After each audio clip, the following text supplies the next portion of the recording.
Salut tout le monde et bienvenue pour le premier épisode du Super Retro Galaxy. Donc si vous êtes aujourd'hui avec nous, c'est que vous avez vu la vidéo présentation, vous avez compris le concept de la chaîne et je vous remercie pour votre preuve de confiance si vous vous êtes abonné. Je remercie aussi Akaru HD et Pasta Sniper pour avoir fait la promotion de la chaîne. Un grand salut à eux. Pour ma part, on se retrouve tout de suite après le générique pour l'épisode 1. A tout de suite.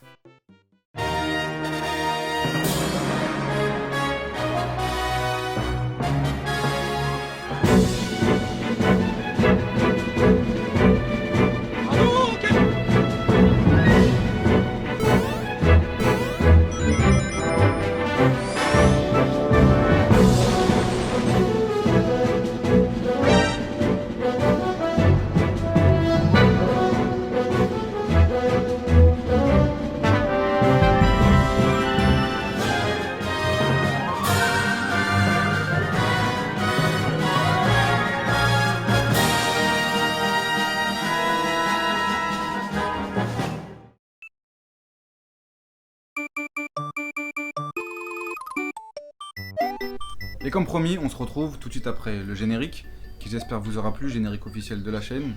On remercie Nico Jojo pour ce générique. Donc je suis en compagnie de Mr Hunter. Bonjour à tous et à toutes. Comme prévu. Et on est là pour le premier épisode, Super Mario World. Sorti sur Super Nintendo. Voilà, donc on va parler d'abord de la console comme c'est notre première vidéo sur cette console tout simplement. On fera de même pour les autres consoles. Voilà, donc, c'est une console qui est sortie fin 90 exactement. Au Japon. 2 ans plus tard en France. Ouais, presque 2 ans, au moins 1 an et demi, mi-92 on l'a eu. Donc on va préciser que d'abord on va plus donner les dates japonaises. Voilà, c'est vrai que la première date officielle sortie mondiale, c'est celle qui reflète le mieux l'univers dans lequel on se trouvait déjà à l'époque, fin 90, donc pour être précis voilà. Pour ce jeu. Tiens, tu nous parles un peu de l'intrigue là, vu qu'on est... Donc voilà, on lance le jeu. Donc l'intrigue, les Mario c'est assez classique, hein. Là on est sur le 4ème opus. Donc l'histoire est assez simple. Mario, son frère Luigi et Peach partent en vacances sur Dinosaur Land. Et comme d'habitude, poursuivi par l'infâme Bowser, l'ennemi juré de Mario. Qui capture la princesse. Voilà, qui capture la princesse pour changer, pour faire preuve d'originalité. Non, on change pas une équipe qui gagne, bien entendu. Et puis là, on découvre un tout nouveau personnage, vous allez le voir tout de suite, petit fail. Hop là. Voilà, il s'agit de Yoshi, le petit dinosaure vert adoré de nos amis japonais. Et puis voilà, nouveau personnage, plutôt utilisé comme un item. Voilà, c'est vrai. De nos jours maintenant, c'est plus un personnage à part entière. Exactement, ses propres jeux, puis extrêmement populaire au Japon. La dernière fois, on en parlait avec Mahakal. C'est quand même le 3e personnage le plus populaire au Japon. Ouais, 3e personnage. Le premier étant Mario, évidemment. Ouais, Mario premier, le deuxième, icône planétaire du jeu vidéo. Le deuxième, c'est Cloud, en fait, de Final Fantasy VII. Personnage de Final Fantasy, une saga sur laquelle on va revenir de nombreuses fois au cours de l'aventure Super Retro Galaxy. Alors, étant donné que ce Mario, en fait, c'est le 4e. Voilà, c'est exactement le 4e Super Mario. C'est pas la 4e fois qu'on voit Mario dans un jeu, mais c'est le... C'est le premier Mario, en fait, sur une console 16 bits. Voilà, parce que la Super Nintendo est une console 16 bits, il faut le préciser. Et là, c'est le premier jeu, en fait, de la console Super Nintendo. Il faisait partie du line-up de la console.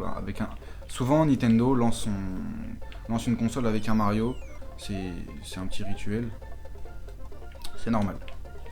Donc on a fait un peu le tour de l'histoire. Nintendo, c'est vrai qu'au niveau des scénarios des Mario, on tourne pas trop autour du pot. Mais ce qui revient le plus, ce qui est impressionnant en fait, c'est le gameplay. Le gameplay, c'est ça le plus important, c'est ça la marque de fabrique de nos amis de chez Nintendo. C'est le gameplay qui est extraordinaire. Déjà, les précédents Mario, c'était fantastique. Et là, le grand point fort de Nintendo, c'est qu'ils arrivent à revenir en force. Ils font encore mieux avec cet épisode. Donc qu'est-ce qu'on peut raconter un peu sur ce gameplay ? Ce qui est pas mal en fait, c'est qu'il y a des nouveaux atouts pour Mario. Voilà, nouveaux items, nouvelles transformations. C'est vrai que c'est une grande nouveauté parce qu'on avait à peu près la même chose sur les précédents épisodes. Oui, dans le précédent, il me semble qu'il y avait le mode Tanuki en fait. La petite queue de raton laveur qui nous permettait de voler ou de planer. Et puis qui permettait de donner des coups aux adversaires. Là, les grosses nouveautés, on vous l'a dit, c'est Yoshi, déjà très très grosse nouveauté. Et les autres, on a la fameuse cape. Ouais, qui apparaît sous la forme d'une plume en fait, une plume marron. Qu'on attrape, Et là, Mario se transforme en super-héros avec une cape à la Superman qui lui permet aussi de voler, de planer à l'instar de Tanuki. Donc, puis après, bon, on a les items classiques, hein. On peut revenir sur ce qui revient, le champignon qui permet de grandir, le champignon de vie qui rajoute une vie, et puis la fameuse fleur qui transforme Mario en Mario Bros. Mario Bros qui lance cette petite boule de feu, et puis voilà l'étoile. Donc point commun avec son grand frère Super Mario Bros 3, vous pouvez le voir, c'est la fameuse map, la map world qui nous permet de nous déplacer de monde en monde. Ça c'est assez classique dans un Mario. Au jour d'aujourd'hui, on peut le voir même sur les fameux New Super Mario Bros qui tirent toute leur inspiration de Super Mario World. Donc au niveau du gameplay, comme on vous l'a dit, c'est super fluide.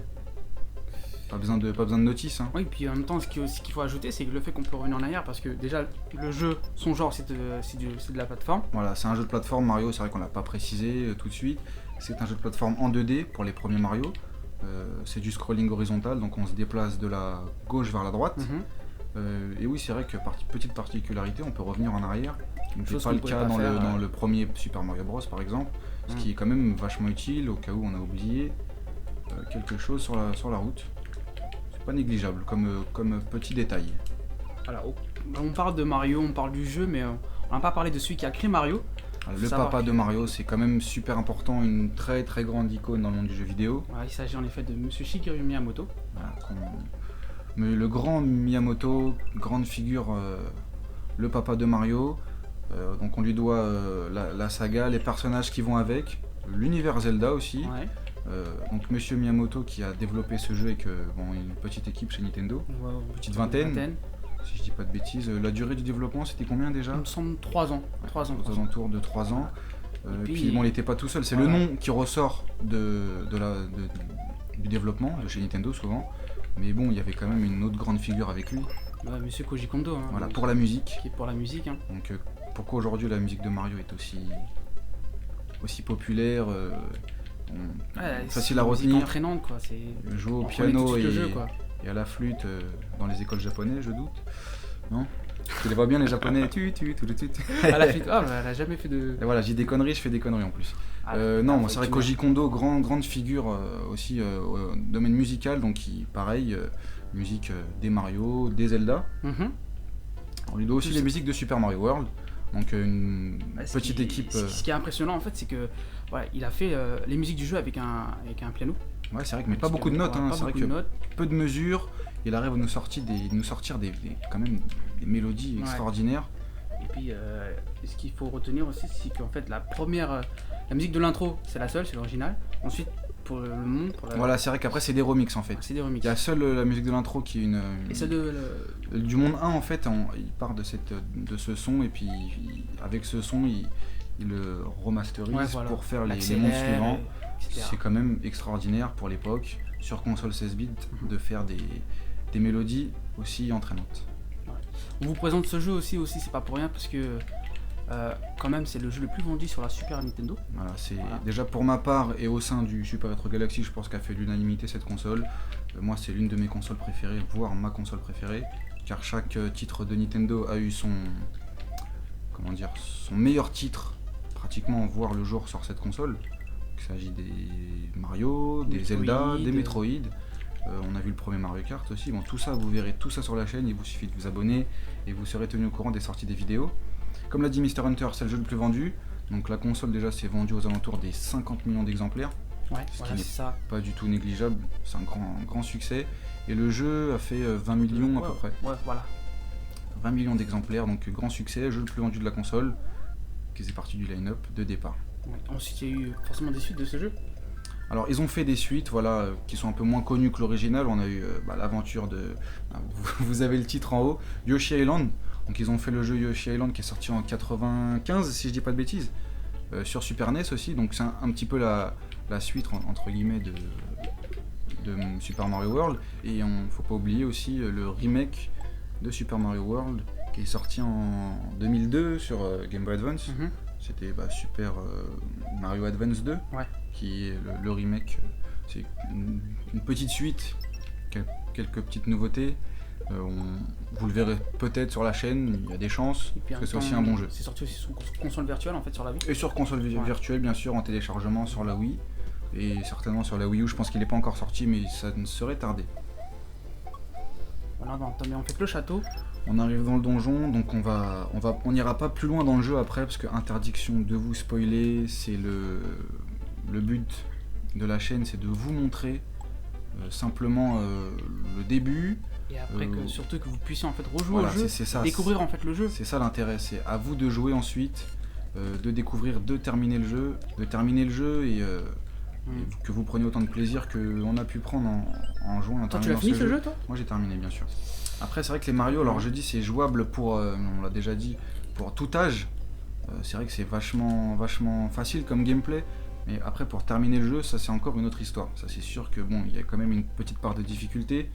Sinon, ce serait pas très marrant. Bon, il faut aussi savoir que si Mario n'a pas eu la vie facile, hein.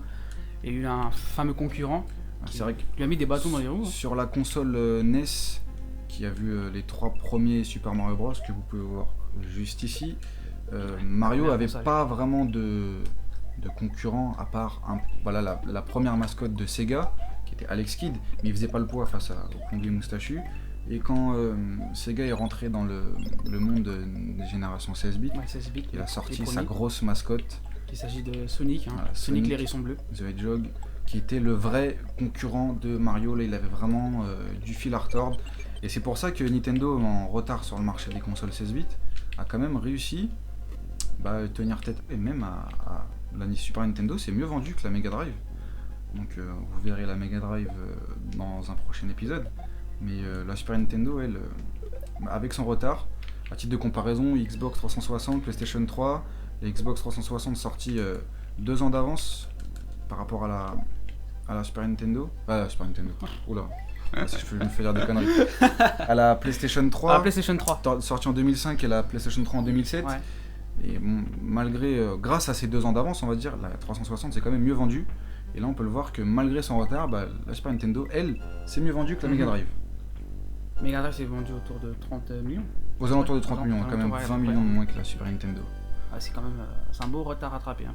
Sachant que le retard était déjà assez conséquent pour la Super Nintendo par rapport à la Mega Drive, celui-ci s'est encore plus élargi lorsque Nintendo a adopté la philosophie de ne pas sortir de jeux avec des éclaboussures de sang. Ouais, des jeux du style Mortal Kombat, etc. Voilà, c'est ça. Des jeux violents. Ces jeux sont sortis avec une censure, il n'y avait pas de sang, mais non. sur Mega Drive, Au final, ils sont quand même sortis sur la Super Nintendo après, avec ou avec Mortal Kombat 2. ouais, Mortal Kombat. Mortal Kombat 2. Mais voilà, ce qu'il faut savoir, c'est que la Mega Drive les proposait. Donc elle avait un meilleur catalogue de jeux, beaucoup plus de jeux. Et de l'avance. Voilà, et de l'avance. Mais ça a permis, ça a pas empêché Nintendo de prendre le dessus au final. Voilà, ils ont pris plus le dessus lorsque cette censure a été levée. Mais quand il y avait encore cette censure, et ben ils étaient déjà encore ils étaient côte à côte quoi dans le classement. On pouvait pas Exact. savoir c'était qui les meilleurs.